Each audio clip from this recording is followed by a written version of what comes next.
Hello नमस्कार दोस्तों, मैं ओमकार मौर्य क्लासेस पर आप सभी लोगों का स्वागत करते हैं।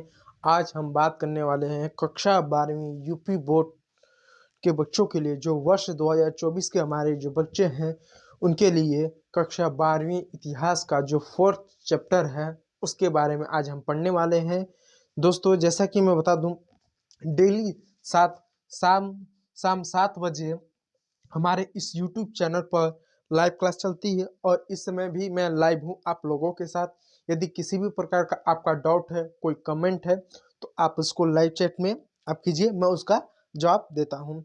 और दोस्तों, हमारा जो यूट्यूब चैनल है, इस यूट्यूब चैनल पर कक्षा 9वीं से लेकर 12वीं तक सभी विषयों का समग्र तैयारी करवाई जाती है। तो इसी के क्रम में कक्षा 12वीं का जो हिंदी मीडियम, जो हमारे यूपी बोर्ड के जो बच्चे हैं, उनका जो फोर्थ चैप्टर है, जिसको जिसको हम विचारक, विश्वास और इमारतें नाम से हम जानते हैं, इसके बारे में आज हम पढ़ने वाले हैं। दोस्तों, ये जो हमारा होगा, ये हमारा पार्ट 2 होगा। यानी पार्ट 1 में हमने इसके बारे में कुछ चीज़ों को पढ़ लिया है और कैसे पढ़ना चाहिए, कैसे नहीं पढ़ना चाहिए, इसके बारे में भी हमने बात कर लिया। देखिए, ये जो आपका चैप्टर है 4 है, जिसको हम विचारक, विश्वास, इमारतें नाम से जानते हैं। इस चैप्टर को मुख्य रूप से हम अपने व्यवहारिक भाषा में, व्यवहारिक रूप से इसको हम जो है मौर्य काल, मौर्योत्तर काल के नाम से भी जानते हैं। यानी जो आपका जो फोर्थ चैप्टर है, इसको हम व्यवहारिक भाषा या व्यवहारिक रूप में इसमें हम मौर्योत्तर मौर्योत्तर काल के नाम से भी जानते हैं। अब सवाल आता है, मौर्योत्तर काल क्यों? क्योंकि ये जो चैप्टर है, इस चैप्टर में आपको 500 साल के बारे में आपको पढ़ना रहेगा। एक 500 साल के बारे में जानकारी लेना पड़ेगा।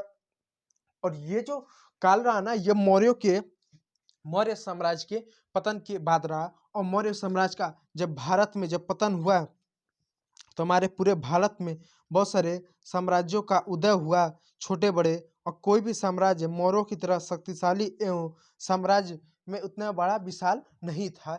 उसके बाद जब मौर्यों का पतन हुआ, तो मौर्य के बाद हमारा जो भारत है कई भागों में बट गया। जैसे उत्तर पश्चिम क्षेत्र में एक भाग बट गया, फिर हमारा मध्य भारत में एक हो गया, फिर दक्षिण भारत में 2 जगह हो गया। आप देख सकते हैं, ऐसे ना जाने कई सारे भागों में क्या हमारा जो है ये भारत कहीं ना कहीं बट गया। कई क्षेत्रों में अलग अलग राजा, महाराजा, शासक करने लगे। तो इस 500 साल में हमें कई सारे शासकों के बारे में पढ़ने को मिलता है। जैसे कि आप आप जो है कुषाणों के बारे में पढ़ोगे, सातवाहनों के बारे में पढ़ोगे, चोल, चेल, पांडे, इनके बारे में पढ़ोगे, सुंग वंश के बारे में पढ़ेंगे, पार्थियंस के बारे में ऐसे ना जाने कितने सारे वंशों के बारे में पढ़ेंगे। और ये वंश का पूरे भारत में एक अखंड रूप से इनका क्या शासन नहीं था। ठीक है, शासन नहीं था। इस बात को आप विशेष रूप से ध्यान दीजिएगा। अब दोस्तों, मैं आपको एक बात और बता दूं, जो कि इस वीडियो लेक्चर में, इस चैप्टर में आपका इंपॉर्टेंट है। क्या चीज़ इंपॉर्टेंट है, आप उस चीज़ को जरा ध्यान से समझने का प्रयास करिए। देखिए, ये जो चैप्टर, जिसको विचारक, विश्वास और इमारतें नाम का जो चैप्टर है, इसको हम व्यवहारिक रूप में, जैसे मैंने बताया, इसको मौर्योत्तर काल के नाम से जानते हैं। ये काल में आपको 500 साल यानी 200 ईसा पूर्व से लेके 300 ईस्वी तक के कालखंड के बारे में हम पढ़ते हैं। इसमें कई सारे शासक आए, कई सारे वर्ग आए। इसको हम कैसे पढ़ेंगे? देखिए, हम स्टार्ट करेंगे उत्तर भारत से। ये सेकंड चैप्टर है, सॉरी फोर्थ चैप्टर का सेकंड पार्ट है। तो इसमें पहले हमने क्या किया, हम उत्तर भारत के बारे में, शासकों के बारे में पढ़े। उत्तर भारत के शासकों के बाद हम क्या करेंगे, मध्य भारत एवं जो हमारा दक्षिण भारत है। दक्षिण भारत बोले तो जैसे नर्मदा नदी से लेकर जो हमारा कावेरी नदी तक है, कावेरी नदी तक क्या है, उज्जैन साम्राज्य के बारे में इसको पढ़ेंगे। यानी जो हमारे ये साउथ इंडिया है, साउथ इंडिया का जो अपर भाग है, उसके बारे में क्या हम पढ़ेंगे। इसमें बहुत सारे शासकों के बारे में हम पढ़ेंगे। तो पहला मैं आपको दोस्तों बता दूं, ये जो चैप्टर है, ये जो चैप्टर बहुत बड़ा है। इसमें कई सारे शासकों के बारे में पढ़ना पड़ता है। और मैं आपको ये भी बता दूं, ये चैप्टर इतना इंपॉर्टेंट नहीं है, बहुत ज़्यादा इंपॉर्टेंट नहीं है। इससे बहुत ज़्यादा सवाल नहीं पूछता है। मैं हमेशा कहता हूँ कि इस प्राचीन भारत के इतिहास में आपका पहला वह तीसरा चैप्टर इंपॉर्टेंट है। आप पिछले वर्ष के प्रश्न पत्र को उठा लीजिए, आपको पता चलेगा कि ये जो चैप्टर है ये ही इंपॉर्टेंट है। दूसरा वो चौथा उतने इंपॉर्टेंट नहीं है, फिर भी हम इसको पढ़ेंगे। यदि इससे किसी भी प्रकार के प्रश्न आते हैं तो कैसे सॉल्व करेंगे। देखिए, मैं हमेशा कहता हूँ जो आपका जो बोर्ड का पैटर्न है, यानी जो आपका यूपी बोर्ड का जो पैटर्न है उसको बताता हूँ। उसको बताने से पहले सबसे पहले मैं आप लोगों का लाइव कमेंट पढ़ लूँ, किसका कोई जवाब है क्या। जरा एक सेकंड आप रुके रहिएगा, ठीक है।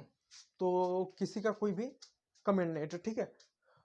चलिए, तो मैं ये कहना, देखिए ये जो बोर्ड पेपर का यदि मैं पैटर्न बता दूं, तो जैसा कि आप सबको मालूम है कि जो बोर्ड में जो प्रश्न पूछे जाएंगे वो कैसे प्रश्न होंगे, उसमें किस तरह के प्रश्न होंगे। जैसे कि आपका एमसीक्यू हो गया, वेरी शॉर्ट हो गया, लॉन्ग सॉरी शॉर्ट प्रश्न हो गया, शॉर्ट क्वेश्चन हो गया, फिर उसके बाद लॉन्ग क्वेश्चन हो गया। ये जो दोनों क्वेश्चन पूछे जाते हैं ना, ये जो दो तरह के जो प्रश्न पूछे जाते हैं, ये जो प्रश्न होंगे, ये प्रश्न किस पे होंगे, ये फैक्ट पर होंगे, फैक्ट और डाटा पर होंगे। यानी ये जो दो प्रश्न आपके जो पूछे जाएंगे, ये पहला और दूसरा क्रमशः पैटर्न में ये कैसे होंगे, ये फैक्ट पे होंगे, कॉन्सेप्ट पर नहीं होंगे, फैक्ट और डाटा पे होंगे। अब सवाल होता है फैक्ट डाटा क्या है। जैसे अगर आप इस चैप्टर में पहला वीडियो लेक्चर यदि आपने देखा होगा तो मैंने उसमें बताया है कि भारत में सबसे पहले जो हमारे इंडो ग्रीक थे उन्होंने क्या सोने के सिक्के जारी किए थे, लेकिन वो सोने के सिक्के किधर थे, पाकिस्तान अफगानिस्तान के क्षेत्र में थे। लेकिन उसके बाद कुषाणों ने भारत के जो हमारा वर्तमान भारत है इन क्षेत्रों में क्या सोने के सिक्के जारी किए थे। और इनके जो सोने के सिक्के थे गुणवत्ता की यानी दृष्टिकोण से क्या थे, ये इंडो ग्रीक के सोने के सिक्के से ज्यादा अच्छे थे और ज्यादा थे। यानी जो हमारे जो इंडो गिर थे, इन्होंने जो सोने के सिक्के वह पाकिस्तान अफगानिस्तान के क्षेत्रों में डाला, क्योंकि वहां पर ही उनका शासन रहा मुख्य रूप से, हमारा इस क्षेत्रों में नहीं रहा जो वर्तमान का हमारा भारत है। दूसरा क्या है कि सर्वाधिक गुणवत्ता की दृष्टि देखी जाए कि गुणवत्ता की दृष्टिकोण से कुषाणों के सिक्के क्या सबसे अच्छे थे। और जो कुषाण थे इनका जो शासन था मध्य एशिया से लेकर उत्तर भारत के क्षेत्रों पर इनका बड़े पैमाने पर इनका शासन था, मैंने एक बताया। तो इसमें क्या है, फैक्ट के रूप में क्या आ गया, डाटा के रूप में क्या था कि कुषाणों ने सर्वप्रथम, या आप कह सकते हो कुषाणों ने सर्वप्रथम क्या सोने के सिक्के जारी किए, या गुणवत्ता की दृष्टिकोण से कुषाणों के जो सिक्के थे सबसे योग्य थे। भारत में सर्वप्रथम सोने के सिक्के किसने जारी किया, कुषाणों को आप कह सकते हो, ठीक है। तो ये क्या फैक्ट है, एमसीक्यू के रूप में पूछ सकता है, एमसीक्यू के रूप में पूछ सकता है। एक एमसीक्यू के रूप में ये पूछ सकता है कि मौर्य वंश का अंतिम शासक कौन था, बृहद्रथ था। ये क्या, ये भी एमसीक्यू के रूप में आपका पूछ सकता है, ये वेरी शॉर्ट प्रश्न के रूप में पूछ सकता है। ये इस तरह का प्रश्न आपको क्या पूछ सकता है पेपर में, या वेरी शॉर्ट में जो 2 नंबर का जो आपका ये प्रश्न होगा इसमें क्या किस तरह का प्रश्न पूछ सकता है। प्रश्न ये पूछ सकता है कि आप जो है मौर्य साम्राज्य के, आप जो मौर्योत्तर साम्राज्य के अन्य चीजों के बारे में बताएं, किस चीजों के बारे में। जैसे मैं एग्जांपल तौर पे अगर मैं आपको ले लूं, इसमें कुछ फैक्ट पूछ सकता है, ये क्या पूछ सकता है, जैसे कि कुषाणों के जो सिक्के थे उसका नाम क्या था, ये भी एक फैक्ट रूप में पूछ सकता है। यानी जो आपका पहला और दूसरा जो प्रश्न होंगे, ये प्रश्न होंगे ये वेरी शॉर्ट और क्या होंगे एमसीक्यू को है। इसके लिए आपको क्या फैक्ट और डाटा पढ़ने की जरूरत है, क्योंकि फैक्ट और डाटा ही पढ़ेंगे तो ये प्रश्न इससे पूछे जाता है। यानी ये जो दो आपके प्रश्न होंगे ये कैसे प्रश्न होंगे, फैक्ट्स और डाटा होंगे, फैक्ट और डाटा होंगे। तो इस चैप्टर में जितने भी फैक्ट आएंगे, जितने भी डाटा आएंगे उसको हम एमसीक्यू के रूप में लेके चलते रहेंगे, ताकि यदि इस चैप्टर से एमसीक्यू और 2 नंबर का यानी 1+1 करके यदि प्रश्न बनता है, क्वेश्चन आता है, तो आप उसको आसानी से सॉल्व कर सकें। फिर उसके बाद आता है शॉर्ट और लॉन्ग प्रश्न। देखिए जो शॉर्ट और लॉन्ग प्रश्न पूछेगा, ये प्रश्न ज्यादातर कॉन्सेप्ट पर पूछेगा। यानी आपका कॉन्सेप्ट क्लियर है कि नहीं था, किसी साम्राज्य के बारे में, किसी काल के बारे में, किसी घटना के बारे में जानते हैं कि नहीं जानता है, जैसे जानते कि उसके बारे में क्या यह प्रश्न पूछेगा। तो ये कॉन्सेप्ट पर आधारित प्रश्न पूछेगा। इसके लिए हम क्या करेंगे, कॉन्सेप्ट के लिए क्या करेंगे, कुछ चीज़ों को पढ़ेंगे, जैसे अर्थव्यवस्था को पढ़ेंगे, अर्थव्यवस्था को पढ़ेंगे। अब अर्थव्यवस्था में क्या होगा, जैसे अर्थव्यवस्था में पशुपालन हुआ, कृषि हुआ, व्यापार हुआ, इन सब के बारे में एक बार देख लेते हैं संक्षिप्त में। देखिए मैं यहाँ पर थोड़ा सा इसको इरेज कर दूं। देखिए इसको कॉन्सेप्ट क्या होगा, जैसे कि हम कॉन्सेप्ट में अर्थव्यवस्था ले लिए, अर्थव्यवस्था, अर्थव्यवस्था को देखेंगे कि 500 साल में अर्थव्यवस्था कैसी रही। तो अर्थव्यवस्था में क्या हुआ, जैसे हमारा कृषि हुआ, व्यापार हुआ, परिवहन हुआ, या कोई उद्योग था क्या उस समय, उद्योग हो गया,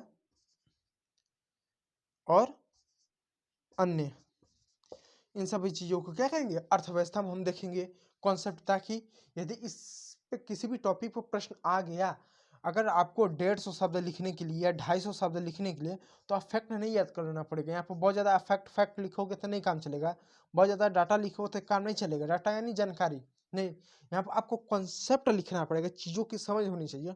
और जो कॉन्सेप्ट वाला है ना, ये मैं ज़्यादा इसको इंपॉर्टेंट मानता, क्योंकि ये 5 नंबर और 10 नंबर के लिए इंपॉर्टेंट है। इसलिए ये क्या, ये आपका शॉर्ट, यानी ये आपको 5 से 10 नंबरों के लिए क्या, ये आपका इंपॉर्टेंट है, जो कि इसके लिए इंपॉर्टेंट है। तो यदि आपका कॉन्सेप्ट क्लियर रहेगा, चीज़ों की यदि आपको समझ में, तो आप आसानी से लिख पाओगे। इसके लिए ज़्यादा याद करने की भी जरूरत नहीं है, ज़्यादा चीज़ें भी कुछ नहीं करनी, बस हाँ एक बार चीज़ों को सुना, एक बार चीज़ों को पढ़ लिया, ठीक है, आप क्या आराम से इसे रिटर्न कर सकते हो, एकदम आसान है। लेकिन इसके लिए क्या फैक्टली आपको याद करना पड़ेगा, याद करना पड़ेगा, रिवीजन करना, सब कुछ करना पड़ेगा। कॉन्सेप्ट के लिए एक बार कॉन्सेप्ट पकड़ में आएगा, हाँ कि इस कालखंड में अर्थव्यवस्था ऐसा था, कृषि इस तरह होता था, व्यापार ऐसा था, परिवहन ऐसा था, उद्योग ऐसा था, फिर अन्य चीज़ें थी तो इस तरह का था, तो आप आसानी से लिख सकते हो। इस काल के बारे में यदि कुछ भी पूछ दिया तो आप आसानी से लिख सकते हो। क्योंकि अगर मान लीजिए एग्जामिनर है, जो एग्जामिनर है, हालांकि मैंने बताया कि ये जो चैप्टर है बहुत ज़्यादा इंपॉर्टेंट नहीं है, सामान्य है, इसको बहुत ज़्यादा इंपॉर्टेंट लेने की जरूरत नहीं है, बहुत ज़्यादा मैं कहूँगा इंपॉर्टेंट नहीं है, पहला ही तीसरा आपका इंपॉर्टेंट है। लेकिन फिर भी यदि अगर इसे एग्जामिनर यदि लॉन्ग प्रश्न पूछता है, अगर 10 नंबरों का, अगर वो चाहता है कि आप 250 शब्द लिखें, तो 250 शब्द थोड़ी ना वो याद करने वाला रहेगा, वो डाटा थोड़ा ना रहेगा, फैक्टर नहीं रहेगा, जितने भी रहेंगे क्या रहेंगे, वो कॉन्सेप्ट रहेंगे, वो क्या रहेंगे, कॉन्सेप्ट पर ही रहेंगे। और जब कॉन्सेप्ट पर रहेंगे तो किस तरह रहेंगे, आप अर्थव्यवस्था के बारे में पूछेगा, समाज के बारे में पूछेगा, राजनीति के बारे में पूछेगा, इन्हीं चीज़ों के बारे में पढ़ेगा। और जब अर्थव्यवस्था पढ़ेंगे तो कृषि कैसा था, व्यापार कैसा था, परिवहन कैसा था, उद्योग था कि नहीं था तो कैसा था, फिर समाज में जैसे जाति हुआ, धर्म हुआ, वर्ण व्यवस्था हुआ, अंधविश्वास हुआ, पुरोहित हुआ, कर्मकांड हुआ, पूजा पाठ हुआ, इस तरह की चीज़ें पूछेगी। राजनीति में पूछेगा कि राजनीति में जैसे हुआ सरकारी कर्मचारी, कर्मचारी हो गए, अधिकारी हो गए, अभिलेख हो गया,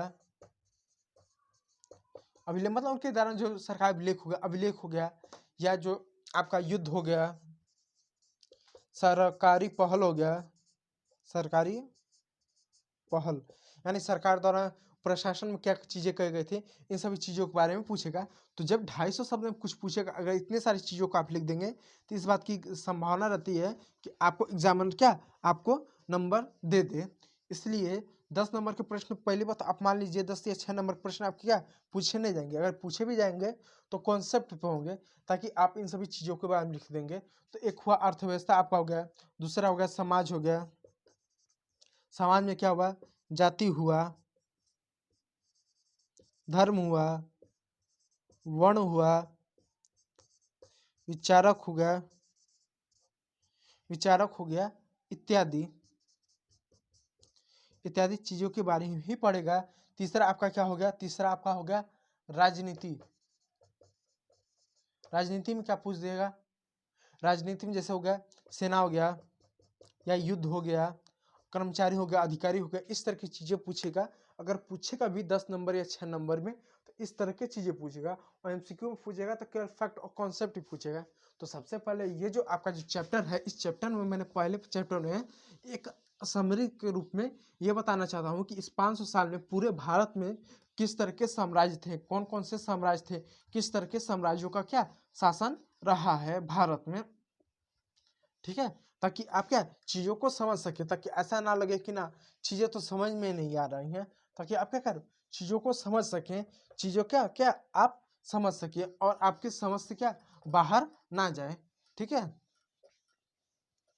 अब मैं आपको एग्जाम्पल तो अब देखिए बताना चाहिए, अब ध्यान से यार बात सुनिएगा। जैसे देखिए ये हमारा जो है भारत है, मैं सर्च कर दूं, मान लीजिए ये हमारा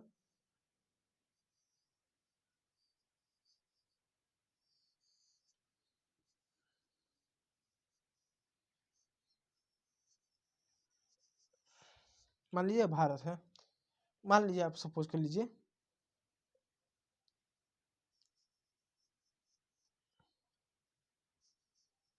अपना भारत मान लीजिए। अब ये भारत है तो ये 500 साल में कई सारे शासकों का क्या इस भारत में शासन, जब मौर्यों का समाप्त हुआ, जब मौर्य थे तो उनका साम्राज्य इतना बड़ा, ये कुछ इस तरह ऐसा फैला हुआ था, ऐसा इतना बड़ा।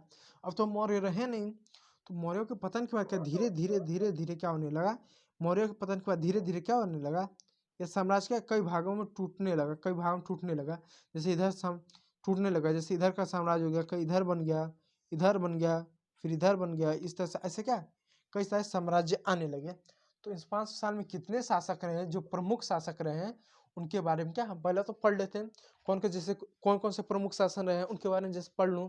जैसे एग्जाम्पल तौर पे मैं बता दूं, जैसे कि पार्थियंस थे, इंडो ग्रीक शासक थे, ठीक, कुषाण थे, और कौन थे, जो शुंग वंश हुआ हमारा, सातवाहन हो गए, उसके बाद आपका चेर हो गए, चेर हो गए, पांड हो गए, चोल हो गए, इत्यादि क्या ये शासन है, इनके बारे में पहले हम पढ़ लेते हैं। तो जिसमें अब तक हमने क्या किया था, हमने कुषाणों के बारे में तक हमने पढ़ लिया था। अब कुषाणों के बारे में पढ़ने के बाद हम क्या करेंगे, हम जो है शुंग वंश के बारे में पढ़ेंगे। अब जो हम किसके बारे में पढ़ेंगे, अब जो है हम शुंगों के बारे में पढ़ेंगे, सातवाहनों के बारे में पढ़ेंगे, फिर उसके बाद अन्य वंशों के बाद पढ़ने के बाद क्या करेंगे, हमारा जो है अगर इस चैप्टर से यदि इस चैप्टर से एमसीक्यू और वे वेरी शॉर्ट यदि प्रश्न पूछा जाएगा तो आसानी से क्या हमारा क्या प्रश्न अब सॉल्व हो जाएगा, उसकी चिंता करने की कोई बात नहीं है, ये दोनों क्या इतने से सॉल्व हो जाएंगे। यदि लॉन्ग प्रश्न पूछता है तो उसके लिए क्या अब क्या करेंगे, वही अर्थव्यवस्था, समाज, राजनीति को देखेंगे, और इससे कोई भी प्रश्न पूछेगा तो 6 से 10 नंबर का क्या प्रश्न पूछेगा, ताकि ये भी क्या हमारा सॉल्व हो सके। इस तरह से क्या हम चीज़ों को लेके चलेंगे। तो इसके बारे में अब क्या करते हैं, अब हम शुंगों के बारे में पढ़ लेते हैं। देखिए मौर्य वंश का अंतिम शासक था जिसका नाम था बृहद्रथ। बृहद्रथ की हत्या किसने की हत्या, पुष्य पुष्य पुष्पमित्र शुंग ने। पुष्पमित्र शुंग नाम का एक व्यक्ति था जिसका नाम था पुष्पमित्र शुंग नाम का एक व्यक्ति था, जिसने क्या किया था, जो अंतिम शासक थे मौर्य वंश की हत्या कर दी, तो अब समाप्त हो गए। तो जो पुष्पमित्र शुंग था उसने क्या किया था, मौर्य वंश का अंतिम शासक जिसका नाम था बृहद्रथ बृहद्रथ वेदरथ, इसने क्या किया, उनकी हत्या की है, और हत्या करके क्या उनका राजपाट अपने हड़प लिया या अधिकार में कर लिया। ये इसने क्या किया, बृहद्रथ ने कर लिया था, और ये क्या था, ये सेनापति था। इसी के साथ साथ क्या मौर्य वंश की समाप्ति होती है 185 सालों में समाप्ति हो जाती है, और इसके बाद क्या भारत में समाप्ति हो जाती है, और उसके बाद पुष्मित शुंग ने शुंग वंश की क्या स्थापना की, शुंग वंश की इसने क्या किया था, एक स्थापना की। अब इसके बाद इसने क्या किया, अब देखिए शुंग जो वंश रहा इसने शुंग वंश की स्थापना की, और जो शुंग वंश आपका ये जो रहा ये कब तक रहा, अब इसके बारे में जान लीजिए। अब जान लीजिए, देखिए जो शुंग वंश था ये ये शुंग वंश जो रहा ये कब तक रहा, ये हमारा शुंग वंश जो रहा ये 1085 ईसा पूर्व से लेके ये आपका जो है 75 ईसा पूर्व तक, आप ऐसा मान लगभग 110 साल तक ये क्या ये जो है शुंग वंश जो है आपका चला था। अब इसमें देखिए ये जो शुंग थे ये क्या थे, ब्राह्मण थे, ये क्या ब्राह्मण थे, और इसके साथ साथ इनके ब्राह्मण थे। अब जो शुंग वंश के लोगों ने क्या किया, ये जो पुष्पमित्र शुंग है इसकी हमें जानकारी कैसी मिलती है, तो आप इसको एमसीक्यू के रूप में और फैक्ट के रूप में आप इसको लिख सकते हैं, क्योंकि ये अगर पूछेगा प्रश्न तो एमसीक्यू के लिए और फैक्ट के लिए क्या है, ये आपका प्रश्न पूछ सकता है अगर एग्जामिनर को पूछना होगा। क्या देखिए अब सवाल होता है कि जो शुंग वंश थे इसकी हमें जानकारी कहाँ से मिलती है? जानकारी के स्रोत। ये मैं क्यों लिखा है? क्योंकि आप पेपर में देखिए पूछा था कि मौर्य की जानकारी के स्रोत बताइए, तो इनकी हमें जानकारी कहाँ से मिलती है? इसकी हमें जानकारी 2-3 जगह से मिलती है। पहला हमें मिलता है महाभाष्य के लेखक पतंजलि, यानी महाभाष्य के लेखक कौन थे? पतंजलि। महाभाष्य के लेखक कौन थे? पतंजलि। वहीं पर जो मनुस्मृति के लेखक थे, वहीं पर मनुस्मृति के लेखक कौन थे? मनु थे। मनुस्मृति इसके लेखक कौन थे? मनु थे। वहीं पर कालिदास की रचना क्या थी? यहाँ पे लिख दो कालिदास। इनकी रचना क्या थी? इनकी रचना थी मालविकाग्न।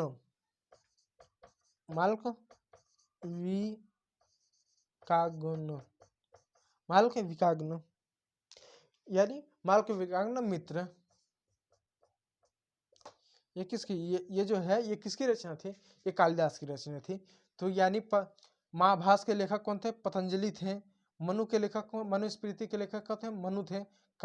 और मालविकाग्न के मित्र की रचना किसने की थी? कालिदास ने की थी। तो ये जो चीजें है ना, यह आपका क्या एमसीक्यू के रूप में आपसे पूछ सकता है, एमसीक्यू के रूप में या वेरी शॉर्ट के रूप में भी क्या है आपका ये प्रश्न पूछ सकता है। क्या ये भी पूछ सकता है कि शुंग वंश की जानकारी के 2 स्रोत हमें बताइए, 2 स्रोत हमें बताइए। तो स्रोत के रूप में ये भी क्या आप लिख सकते हैं कि हमें इसकी जानकारी हमें यहाँ से मिलती है। आप चाहे तो आप इसको स्क्रीनशॉट ले सकते हैं, स्क्रीनशॉट कर सकते हैं।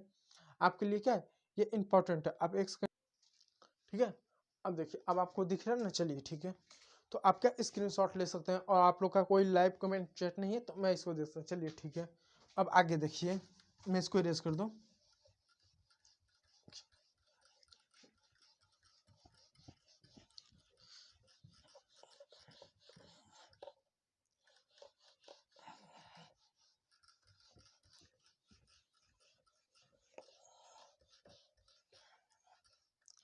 ठीक है, अब आगे देखिए,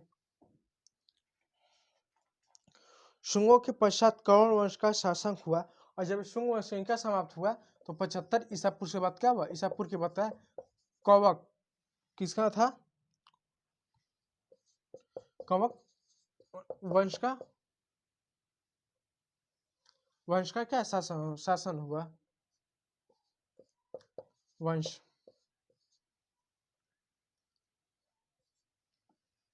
वंश का शासन हुआ। अब ठीक है, इनका जो शासन जो है ये बिहार और यूपी माना जाता है। इनका जो शासन था बिहार और यूपी में माना जाता था, इनका शासन माना जाता है। और मगध पर कुछ दशकों तक सातवाहनों का नियंत्रण रहा, ऐसा माना जाता है। ऐसा ये भी माना जाता है कि जो सातवाहन थे इनका मगध पर का कुछ समय तक नियंत्रण था। अब सातवाहन कहाँ से आ गए? हम तो कौवक के बारे में पढ़ रहे थे, तो बस इतना बस इनके बारे में ही आप जान लीजिए कि इनके बाद क्या थे, क्या कौवन आए, यानी 75 तक। ठीक है, ताकि एक क्रम ऐसा बना रहे, बीच में ऐसा मिट ना जाए, ऐसा इरेज ना हो जाए, चीजें ना हो जाए। ठीक है, एक क्रम से इसको मैं लेके चल रहा हूँ। अब आगे देखिए, ओडिशा में, अब ओडिशा देखिए, उत्तर भारत के ये वाला जो क्षेत्र आपका हो गया।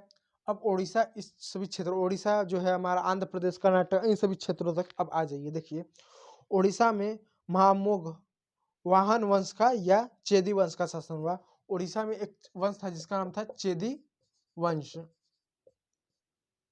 चेदी वंश का क्या शासन रहा? अब चेदी वंश के बारे में जान लीजिए। देखिए मौर्यों के पतन के पश्चात यहाँ पर एक लोकप्रिय शासक जिसका नाम था खारवेल।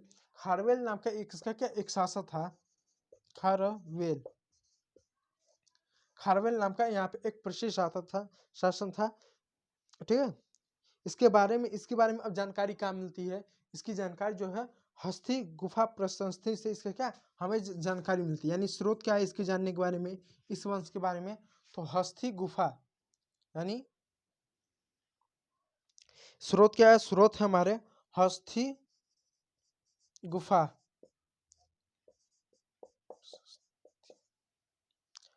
प्रशस्ति।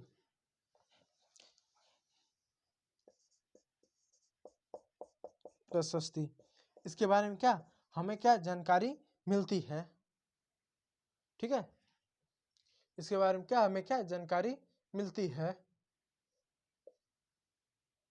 इसके बारे में क्या हमें जानकारी मिलती है, जानकारी मिलती है। धर्म को संरक्षण प्रदान किया था, और इसने भी क्या किया था, जन धर्म को संरक्षण प्रदान किया था। उदयगिरी एवं खंडगिरी बिहार का निर्माण किया था। महाराष्ट्र, उत्तरी कर्नाटक एवं आंध्र प्रदेश में सातवाहनों का शासन था, और इन सब क्षेत्रों में भी सातवाहनों का नियंत्रण था। अब सातवाहनों बाद में एवं आंध्र प्रदेश में सातवाहनों का शासन, संस्थापक कौन था, सिमुक। सातवाहनों का आप शासन, अब सातवाहनों के बारे में जान लीजिए। अब सातवाहनों के बारे में शासन का देखिए, सातवाहन संस्थापक कौन था, संस्थापक सिमुक, सिमुक, ठीक है, सिमुक था। और शक्तिशाली शासक गौतमी पुत्र शकर्णी था। और शक्तिशाली शासक,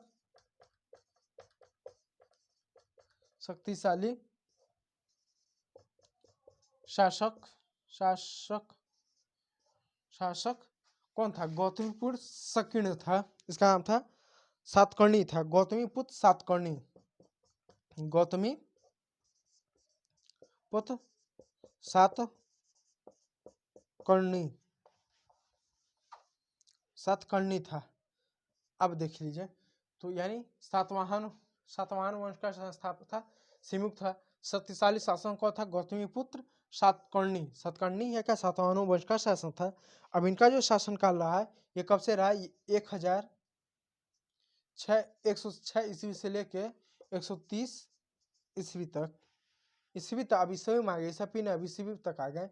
एडी हमारा एडो डोमिनी में हम लोग क्या अब आ गए, ठीक है, 130 तक था, ठीक है।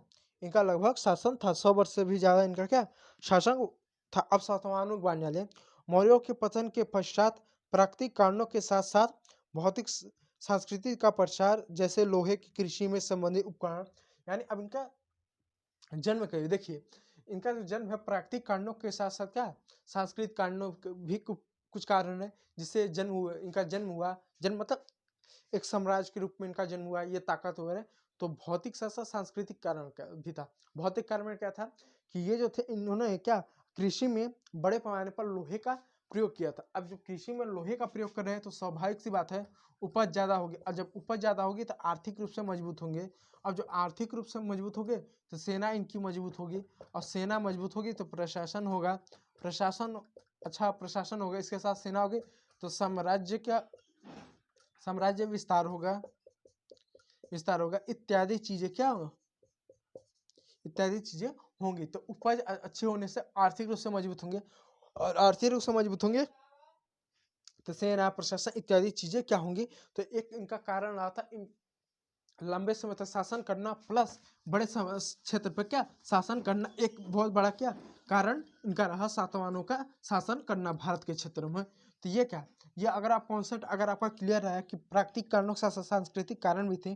प्राकृतिक कारण में जैसे लोहे का कृषि में उपयोग, जिससे आर्थिक रूप से मजबूत हुए, आर्थिक रूप से मजबूत हुआ, इनके बड़ी सेना हुआ, विशाल सेना हुआ, अन्य चीजें हुआ, जिससे क्या ये कहीं ना कहीं शासक करने में ये मजबूत रहे, ठीक है, ये क्या रहे। अब आगे देखिए, चलिए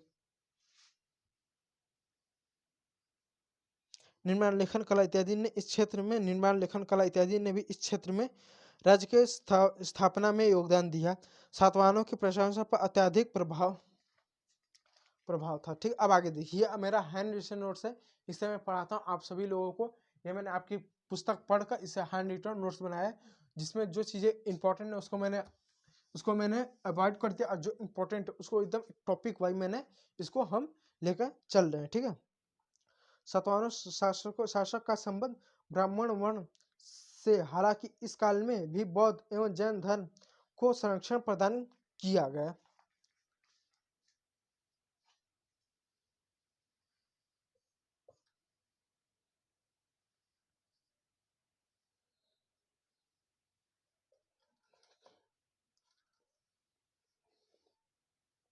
सातवाहनों के पतन के पश्चात आंध्र प्रदेश में इक्ष्वाकु तथा महाराष्ट्र में वाकवंश का शासन था, यानी सातवाहनों की जब पतन इनका भी हो गया था तो हुआ क्या, जो महाराष्ट्र में था वहां पर इनका जब पतन हुआ तो महाराष्ट्र में वाकवंश और आंध्र प्रदेश में यहाँ क्या इक्ष्वाकु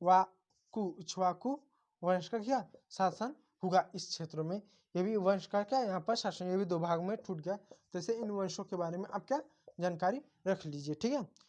अब चलिए इस हिसाब से आपका जो ये भारत रहा, आपका ये जो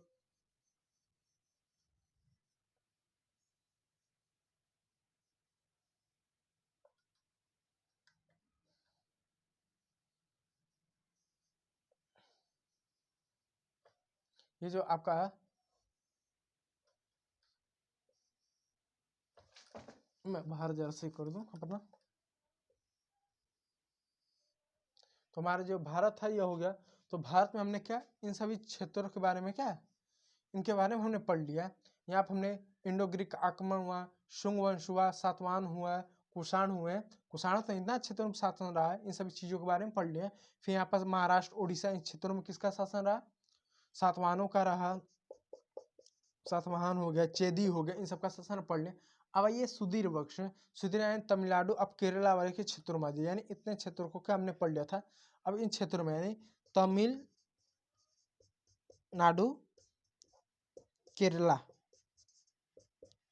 इन क्षेत्रों में क्या अब आ जाइए। अब तमिलनाडु केरला के बारे में अब आ जाइए, ठीक है।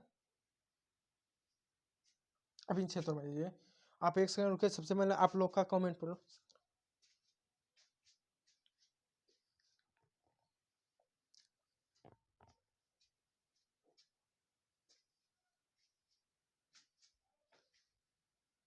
ठीक है, मैं इसको इरेज कर दूं।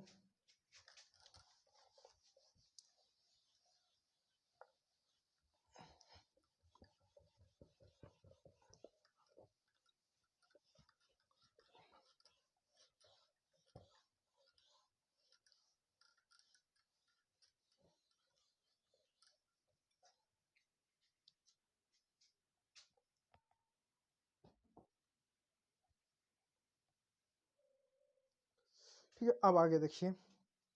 अब सुदूर दक्षिण में, दक्षिण है हमारा ये वाला हिस्सा ले लिए, दक्षिण का ये वाला क्षेत्र। देखिए, संगम वंश सुदूर दक्षिण में नवपाषाण के पश्चात थोड़े समय के लिए ताम्रपाषाण काल तथा लगभग 1000 ईसा पूर्व से, यानी यहाँ पर अभी हमने ईसा पढ़ा कि 563 ईसा पूर्व में गौतम बुद्ध का जन्म हुआ, ये हुआ, बिहार मगध सब हमने पढ़ा, यूपी बिहार के बारे में। लेकिन यह वाला जो क्षेत्र था जहाँ पर 1000 ईसा पूर्व से लेके 200 ईसा पूर्व तक क्या यहाँ पर नवपाषाण संस्कृति थी।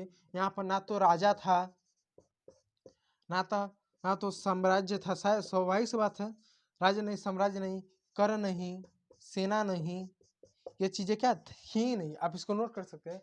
यानी अब तक क्या था कि इन क्षेत्रों में ना तो राजा था, ना तो कर था, कुछ ऐसी व्यवस्था चीजें ही थे ही नहीं। अब तक इस शासन काल में 1000 ईसा पूर्व से लेकर 200 ईसा पूर्व कुछ नहीं था। तो 200 ईसा पूर्व तक क्या हो रहा है, यहाँ भी धीरे धीरे क्या लोगों का उत्पन्न हुआ था। अब हम ये पढ़ लेते हैं कि 1000 से लेकर 2000 ईसा पूर्व तक लोगों का जीवन कैसा था, समाज कैसा था। तो समाज के बारे में जान लीजिए। समाज के बारे में देखिए, समाज के बारे में अगर आप चीजें जाने तो आप ऐसा से चीजें जानने का प्रयास कीजिए। जैसे मध्य पाषाण संस्कृति की प्रमुख विशेषता है, यहाँ पर शव को, यहाँ पर तक क्या था, जब कोई मर जाता था तो शव को क्या किया था, पत्थर में दफनाया जाता था। जैसे मान लीजिए कोई व्यक्ति है और इसका देहांत हो गया है, उसको ऐसे बड़े बड़े बड़े बड़े पत्थरों में क्या इसको ऐसा दफनाया जाता है, ऐसा दफना दिया जाता है। एक मूवी थी जिसमें इसका मैंने देखा था, मुझे उस मूवी का नाम नहीं याद आया। अगर शायद आपने देखा तो उसमें इस सभ्यता का क्या जिक्र किया है, जो कि साउथ मूवी थी, ठीक है। अब इस चीज को आप ध्यान दीजिएगा। अब आगे देखिए, ठीक है। तो समाज में अगर आप देखो अंतिम संस्कार इस तरह की चीजें सोचते हैं, अलग अलग प्रकार से ढकना था, मृतकों के साथ वस्तुओं को दफनाया जाता था, लाल एवं काले रंग के पत्थर बर्तन का प्रयोग तथा बड़ी संख्या में लोहे के हथियार एवं कृषि संबंधी उपकरणों के साक्ष्य, कुछ स्थलों से शिव के आराधना के भी साक्ष्य, महापाषाण या पत्थरों के शव से ढकने की प्रथा देश के अधिकतर हिस्सों में प्रचलित थी, लेकिन सुदूर दक्षिण में इनका सर्वाधिक महत्व। यानी इनका जो समाज था, ये किसी के मरने के बाद क्या होता था, पत्थरों को बड़े पत्थरों से शव को दफनाना, शिव की पूजा करते थे, कृषि में लोहे का उपयोग करना हो गया, अन्य चीजें ये क्या इस तरह की चीजें करते थे। इसके साथ साथ लाल और काले रंग के बर्तनों का यह प्रयोग करते थे। और जो शव को पत्थर में दफनाते थे उस समय पूरे भारत के जगह जगह इसी जानकारी मिलती है, लेकिन दूरदर्शन में सर्वाधिक इन चीजों में सर्वाधिक तौर पे देखने को मिलता था। अब आगे देखिए संगम काल। अब संगम काल क्या देखिए, संगम काल। अब संगम काल क्या के बारे में देखिए, संगम काल जो आपका था ये 200 ईसा पूर्व से लेके आपका 300 एडी तक, एडी यानी ईस्वी, मैं ईस्वी लिख दूं ज्यादा, ईस्वी तक, यानी लगभग ये जो आपका जो समय था ये लगभग ये 500 साल का था, ये 500 साल का था, यानी ये 500 साल तक का क्या यह आपका शासन काल रहा। इसका संगम काल, यानी इस काल को हम क्या, इस काल को, इस समय को हम संगम काल कहते हैं। ठीक है, चेर की राजधानी। अब आ जाए चेर वंश के बारे में पढ़िए। इसके बाद क्या, चेरों की राजधानी इनके बारे में पढ़िए। चेरों के जो चेर वंश था ये क्या थे, चेर वंश। अब इनकी 2 राजधानियां थी, एक थी वज्जी, वज्जी वज्जी थी, वज्जी, दूसरा था वज्जी थी, और बंदरगाह राजधानी। ये क्या आर्थिक समाज सब राजधानी थे। एक थी बंदरगाह, बंदरगाह राजधानी, बंदरगाह राजधानी कौन सा था, मजरिस, मजरिस। ये क्या बंदरगाह राजधानी थी, और ये मसालों के लिए प्रमुख हुई थी। ये मसालों के लिए क्या प्रमुख बंदरगाह, ये अपने समय में क्या ये था, अब व्यापार के लिए प्रसिद्ध था। इसके साथ साथ और कुछ चीजों को जान लिए। इतना आप चेर वंश के बारे में जान लिया। अब चेर वंश के बाद आता है पांड्य वंश। अब पांड्य वंश के बारे में कुछ चीजों को जान लीजिए। पांड्य वंश के बारे, इनके पास पांड्यों का आता है। अब पांड्य वंश के बारे में जान लीजिए। देखिए राजधानी मदुरा थी, पांड्य वंश, राजधानी क्या थी, मधुरा थी, राजधानी मदुरा, राजधानी मदुरा थी। और बंदरगाह राजधानी का, बंदरगाह, बंदरगाह राजधानी, राजधानी जो आपका क्या था, बंदरगाह राजधानी कोल्ची थी, कोल्ची थी। बंदरगाह राजधानी आपकी क्या कोल्ची थी। अब देखिए यहाँ हुआ क्या, ये मोतियों के लिए ये प्रसिद्ध है, यानी बंदरगाह मोतियों के व्यापार के लिए, मोतियों की खरीद बिक्री के लिए महत्वपूर्ण था। आप पांड्य वंश के बारे में इतना जान लीजिए। अब आइए चोल वंश के बारे में, चेर, पांड्य और चोल वंश के बारे में आइए। अब क्या चोल वंश के बारे में आइए। देखिए इसको बारे में पढ़ा तो और भी चीजें पढ़ा सकता है, युद्ध हुआ, युद्ध हुआ, सेना हुआ, साम्राज्य हुआ, अन्य चीजों के बारे में हम पढ़ेंगे। लेकिन पहले एक संक्षिप्त में जानकारी ले लेते हैं पूरे भारत में किस समय किस कालखंड में किसका कहाँ कहाँ शासन था। अगर कंफ्यूजन हो रहा तो मैं एक मैप के माध्यम से आपको अगर बताऊं,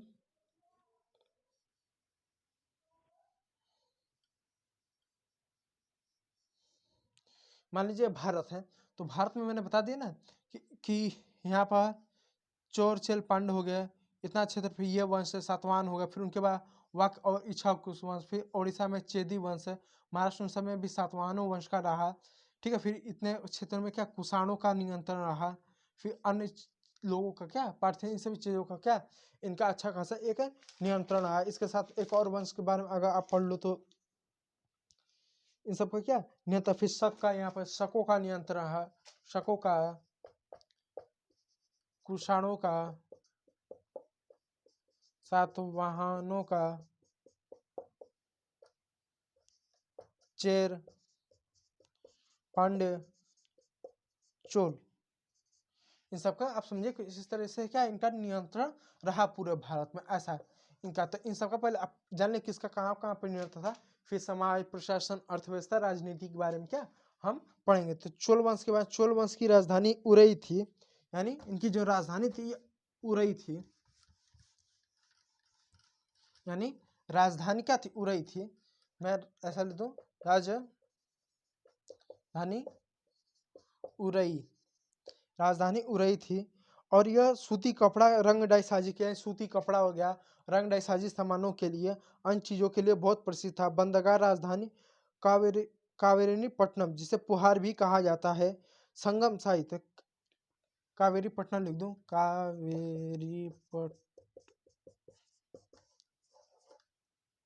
कावेरीपट्टनम पुहार भी कहा जाता है। संगम साहित्य में एक और राजधानी अरिकमेडु थी। हाँ, पांडिचेरी रोमन व्यापार के लिए प्रसिद्ध था। यहाँ से रोमन व्यापारियों के लिए बस्ती भी मिली थी। अरिकमेडु नाम कपड़े के लिए प्रसिद्ध था और यहाँ रंगाई के लिए भी हौज मिलता था। हौज यानी जहाँ पर रंगाई वंगाई किया जाता है, इनको बनाया जाता है, इत्यादि चीज़ों के लिए क्या ये जानकारी मिलता था। अब जानिए संगम साहित्य के वंशानुगत रास्ते। और ये जो तीनों थे यानी चेर चोल पांडव थे, क्या करते थे, तीनों आपस में लड़ते थे। यानी ये क्या ये तीनों क्या आपस में क्या लड़ते थे साम्राज्य विस्तार के लिए। तो इसलिए बड़े समय पर लोगों की क्या मृत्यु होती थी, बड़े बड़े पैमाने पर क्या लोगों की मृत्यु होती थी। तो ऐसे में क्या होता था, जिन भी लोगों का मृत्यु होता था, युद्ध में मारे गए लोगों का क्या पत्थर बनाए जाते थे और उस पत्थर पर क्या एक पत्थर की मूर्ति बनाए जाते थे, पत्थर लगाए जाते थे उनके याद में, क्या पत्थर लगाए। यानी चेर चोल पांडे युद्ध लड़ते थे साम्राज्य विस्तार के लिए, अन्य कारणों के लिए। तो युद्ध में मारे जाने वाले लोगों के लिए क्या याद में पत्थर लगाए जाते थे, जिसे वीर कल कहा जाता था। और जिन युद्ध में जिन महिलाओं के पुत्र बेटे मारे जाते थे, उन महिलाओं के क्या विशेष पुत्र मारे जाते थे। युद्ध में पुत्र जिनके मारे, उन महिलाओं का विशेष सम्मान होता था यहाँ पर। तो इस हिसाब से क्या आपका जितने भी ये पार्ट जो 4 था सेकंड चैप्टर में और फर्स्ट चैप्टर में अब तक जितने भी साम्राज्य रहे उन सबके बारे में हमने पढ़ लिया है। मतलब पढ़ लिया, उनके बारे में एक संक्षिप्त जानकारी लेनी है, जिससे आपको कंफ्यूजन ना हो, आपको एक दिमाग में एक क्लैरिटी रहे कि पूरे भारत में किसका कहाँ प्रशासन रहा, आपका पूरे का क्लैरिटी रहे कि पूरे भारत में किसका कहाँ पर, पूरे भारत में क्या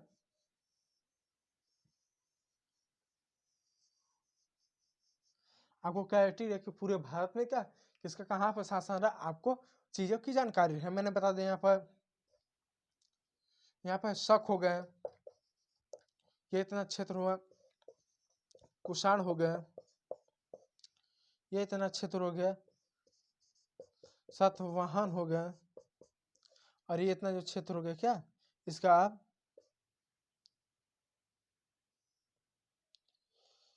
चेर चोल पांडे आप ऐसा कर लीजिए, आगे पीछे क्रम करते थे, इन सब का क्या अपना शासन आपका समझ लो ऐसा रहा। तो अब इनके बारे में लिखो कौन कहाँ पर था, आप इसका स्क्रीनशॉट लेना चाहे तो आप ले सकते हैं, फिर मैं इसके बारे में आपसे बात करता हूँ। ठीक है, पूरे भारत में इस तरह से इनका अपना अपना शासन क्या रहता था। ठीक है, इनका अपना कुछ इस तरीके से क्या शासन था। अब इन सब के बाद कि शक है, इधर कुषाण है, इधर सातवाहन है, सातवाहनों का भी फिर बाद में महाराष्ट्र आंध्र प्रदेश से बंटवारा हुआ, सबका हुआ। अब इसके बारे में पूरे इन सब के बारे में क्या पढ़ेंगे, अभी सबके बारे में अर्थव्यवस्था पढ़ेंगे, अर्थव्यवस्था, समाज पढ़ेंगे, राजनीति। तो कुल मिला के 500 साल में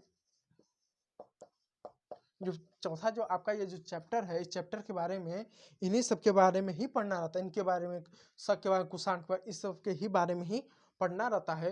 तो अब इनके बारे में छोटा छोटा कौन कहाँ पर था, कैसे था, किस कालखंड में था, अब इन सब के बारे में अर्थव्यवस्था में, जैसे अर्थव्यवस्था में पशुपालन कैसा था, कृषि कैसा था, व्यापार कैसा था, परिवहन कैसा था, उद्योग था कि नहीं था, समाज में जाति धर्म वर्ण अंधविश्वास, इन सब चीज़ों के बारे में, राजनीति में सेना युद्ध प्रशासन अधिकारी अभिलेख, इन सभी चीज़ों के बाद फिर उसका साहित्य भी ले लेंगे, कुछ धर्म ग्रंथ हुआ, अन्य चीज़ें हो गए। इस तरह से चीज़ें क्या पूरा हम इस चैप्टर में पढ़ेंगे, लेकिन ये आज नहीं, ये कल पढ़ेंगे, कल के वीडियो लेक्चर में पढ़ेंगे। और जो कि मैं डेली शाम 7 बजे लाइव क्लास चलाता हूँ आप सभी लोगों के लिए। यदि किसी भी प्रकार का डाउट हो तो कमेंट सेक्शन में आप कमेंट कीजिएगा। इसके साथ साथ मैं आप लोग को ये कहूँगा, यदि किसी भी प्रकार का डाउट है, कोई चीज़ें ना समझ में आए तो रिकॉर्डेड वीडियो जो देखें